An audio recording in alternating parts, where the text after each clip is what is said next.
Vande Mataram everyone. So we already completed our two portions, which one is hydrosphere and lithosphere in last video. So now we are going to learn about atmosphere. But atmosphere it's a very colourless odourless and transparent atmosphere यानी कि वायुमंडल वातावरण जो कि हम देख नहीं सकते, वो उसकी स्मेल हम नहीं ले सकते और वो पारदर्शक होता है। वो होता है तो हमें सारी चीज़ें दिखाई देती है, ठीक है, कांच की तरह पारदर्शक होता है। बीच में कांच होता है तो हमें आर पार सब कुछ दिखाई देता है। इस तरह से एटमॉस्फेयर जो है वो सभी जगह पे अवेलेबल है, लेकिन वो क्या है, ट्रांसपेरेंट, क्योंकि वो दिखाई नहीं देता, उसका कोई कलर नहीं होता। तो आगे हमने जो लिथोस्फीयर एंड हाइड्रोस्फीयर लर्न किया, राइट, तो वो सारी चीज़ें हम देख सकते हैं, हम उसको फील कर सकते हैं। बट एटमॉस्फियर जो है वो हम देख नहीं सकते, उसको हम फील नहीं कर सकते। इसकी वजह से ये थोड़ा कॉम्प्लिकेटेड है समझने में, क्योंकि लिथोस्फियर में क्या होता है कि हम माउंटेन का एग्जांपल लेके समझ सकते हैं। हाइड्रोस्फियर में ओशियंस है, फिर सी है, रिवर्स है, उसका एग्जांपल लेके समझ सकते हैं। लेकिन एटमॉस्फियर में हम कोई एग्जांपल जो ऐसा एग्जांपल जिसको हम देख नहीं सकते, देख सकते ऐसा एग्जांपल हम नहीं ले सकते। तो ये पैराग्राफ से हम शुरू करते हैं।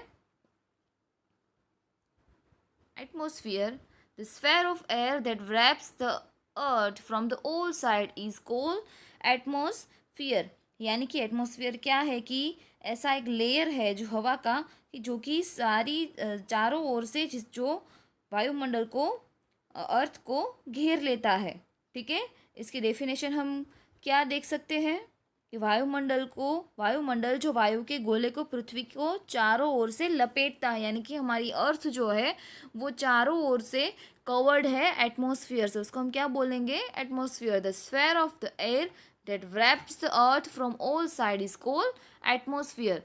The extends approximately up to 1600 kilometre from the surface of the earth. यानी कि वो कहाँ तक फैला हुआ है, अर्थ की जो सरफेस है वहाँ से 1600 किलोमीटर जैसे ऊंचाई पे जाते हैं, इतना डिस्टेंस तक वो फैला हुआ है।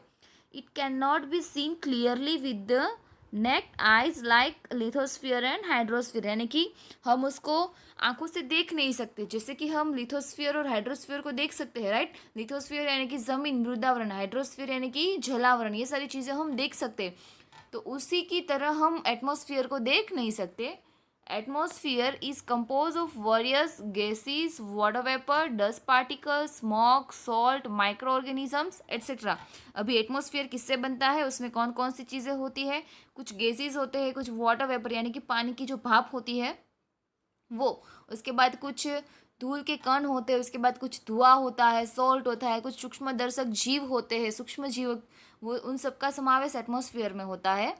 Atmosphere is colourless, odourless and transparent. अभी मैंने उस आगे ही बताया कि उसका कोई कलर नहीं होता। ऑर्डरलेस यानी कि वो गंधहीन है, उसकी कोई स्मेल नहीं आती। और ट्रांसपेरेंट यानी कि पारदर्शक। Solid, liquid and gases elements are included in atmosphere. अभी एटमॉस्फेयर में कैसी चीज़ें इंक्लूडेड है, कुछ सॉलिड यानी कि कुछ सख्त पदार्थ है, कुछ लिक्विड है इसमें, और कुछ गैसेस से बना हुआ है। सॉलिड यानी कि कुछ धूल के कण होते हैं, कुछ ऐसी चीज़ें होती है जो एटमॉस्फेयर में होती है। लिक्विड यानी कि जो वाटर वेपन है। उसके बाद कुछ गैसेस है, इसी से वो सब किस में इंक्लूड होते हैं, एटमॉस्फेयर में। It contains approximately 78% nitrogen, 21% oxygen and 1% other gases. अभी उसमें दो गैसेस मेन है, नाइट्रोजन एंड ऑक्सीजन, जो कि हमें सांस लेने में बहुत ही हेल्पफुल होते हैं। तो नाइट्रोजन का प्रमाण कितना है हवा में, 78%, एंड ऑक्सीजन का है 21%। और बाकी के जो 1% है उसमें सारे दूसरे गैसेस का इंक्लूडेड हो जाता है।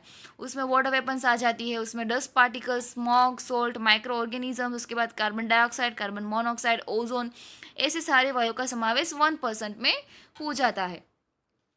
आगे हम देखते हैं, when we go higher from the surface of the earth the amount of most of gases in the atmosphere decrease। अभी डिक्रीज यानी कि आपको ये एरो याद रखना है, डिक्रीज यानी कि कम होना, और इंक्रीज यानी कि यहाँ पे याद रखना है ज़्यादा होना। डिक्रीज यानी कि कम होना और इंक्रीज यानी कि ज़्यादा होना। तो भी यहाँ पे क्या बोला गया कि जैसे जैसे हम ऊंचाइयों पे जाते हैं वैसे वैसे हवा में कुछ वायुओं का प्रमाण क्या हो जाता है, कम हो जाता है। जैसे ऑक्सीजन है, हम ऐसे हवा में जाते हैं तो ऑक्सीजन जो होता है वो जैसे जैसे हाइट्स पे जाते हैं वैसे वैसे ऑक्सीजन कम हो जाता है, ठीक है।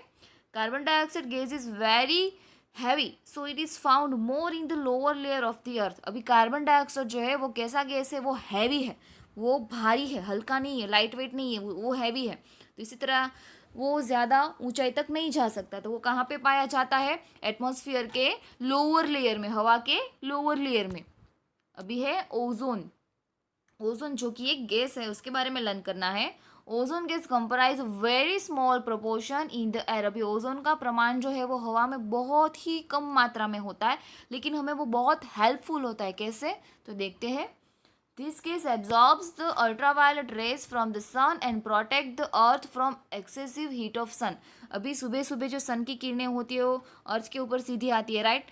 तो वो ज़्यादा गर्म होगी, उसकी वजह से हमारी अर्थ बहुत बहुत ही हीट हो जाती है। लेकिन इसके जो पारजाम्बली किरण होते हैं, अल्ट्रावायलेट रेज होते हैं, वो हमें सन की प्रोटेक्ट से, सन की हीट से हमें प्रोटेक्ट करती है। ओजोन के जो अल्ट्रावायलेट रेज होते हैं वो हम सन के गर्मी से हमें रक्षण मिलता है। इसीलिए हम जब भी वॉकिंग करने का टाइम होता है, योगा एक्सरसाइज करने का टाइम होता है, वो कौन सा हम चूज़ करते हैं, अर्ली मॉर्निंग, रोज़ सुबह जल्दी जल्दी। तब क्या होता है कि सन होता है, सन की धूप होती है, लेकिन बहुत लाइट होती है, बहुत ही लाइट। ऐसा लगता ही नहीं है कि जब ये धूप है। क्यों, क्योंकि ओजोन की वजह से वो हमें प्रोटेक्ट करता है। This gas is more in the proportion in the morning in the open ground and the air near the sea. अब ये जो गैस है ओजोन, वो हमें सबसे ज़्यादा कब कब प्रोवाइड होता है, सुबह सुबह, अर्ली मॉर्निंग, और खुले मैदानों में और समंदर के किनारे ओजोन का जो प्रोपोर्शन है वो ज़्यादा होता है। तो अभी हमने क्या क्या देखा, एटमॉस्फेयर की हमने डेफिनेशन देखी, उसके बाद 1600 किलोमीटर्स तक वो एटमॉस्फेयर को हम अवेलेबल, एटमॉस्फेयर हमारे लिए अवेलेबल होता है। उसके बाद उसमें कौन कौन सी चीज़ों का समावेश होता है, gases, water vapour, dust particles, smog, salt, micro organisms, ये सब। और उसके बाद हमने देखा नाइट्रोजन यहाँ कितना है हवा में, 78%, 21% जो है ऑक्सीजन, एंड 1% में अदर गैसेस का समावेश हो जाता है।